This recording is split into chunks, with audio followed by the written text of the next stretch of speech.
प्रधानजी,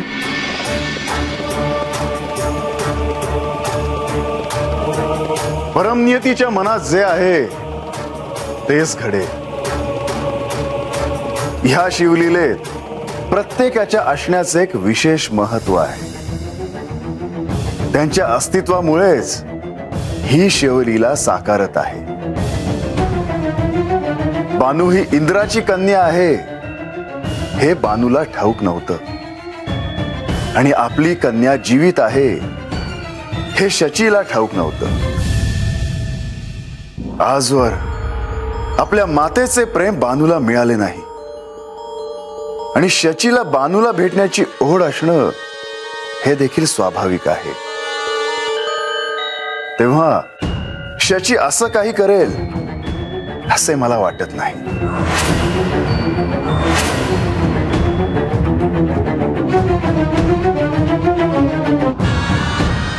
या आख्यानात आणि अनुषंगाने ह्या शिवलीलेत कोणतेही विघ्न येऊ नये एवढेच मी पाहतो आहे। मला तुमच्या हेतूबद्दल कोणतीही शंका नाही। ह्या शिवलीलेत तुमच्यावर फार मोठे दायित्व आहे।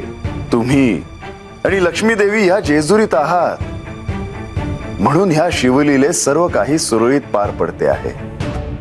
देवा, मला केवळ एवढंच म्हणायचे आहे की बाणाई किंवा श्री म्हाळसादेवी यांना जोवर त्यांच्या मूळ रूपाचे स्मरण होत नाही तोपर्यंत ह्यात कोणी हस्तक्षेप करू नये। प्रधानजी, तुम्हाला असं खरंच वाटते आहे का की शचीने बानूला भेट देण्यामागे काही विपरीत घडू शकतं, किंवा त्या भेटी मागे शचीच्या मनात काहीतरी निराळं आहे? होय देवा, बाणाईचा संसार कसा सुरू आहे केवळ एवढंच पाहणं हा तिला भेटण्यामागचा शचीचा हेतू नसावा। त्याहूनही निराळं काहीतरी तिच्या मनात आहे। तुम्ही हात कशा आलासा? कधी आलासा? या बसा ना। आधी मला एक सांग, आपल्या आईला कोणी आहोजाहो करतं का?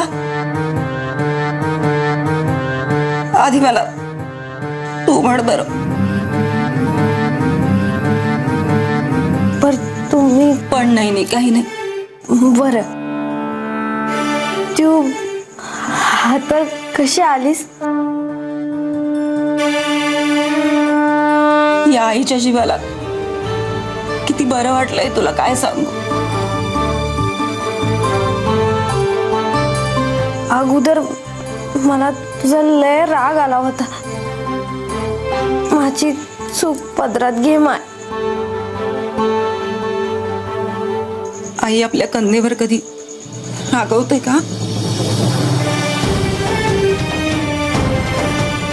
तू हात कशी आलीस ते सांग ना। मी आणि तुझे पिता इंद्रदेव तुला आणि श्री खंडेरायांना स्वर्गामध्ये आदरातिथ्य करण्याचे आमंत्रण द्यायला आलो आहोत। खरं?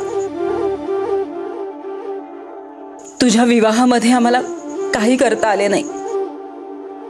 विवाहानंतर जावयाचे कन्येचे परंपरेप्रमाणे सन्मानाचे विधी करता यावे, गोड कौतुक करता यावे। म्हणजे म्या खंडराय स्वर्गात येणार आहे वय?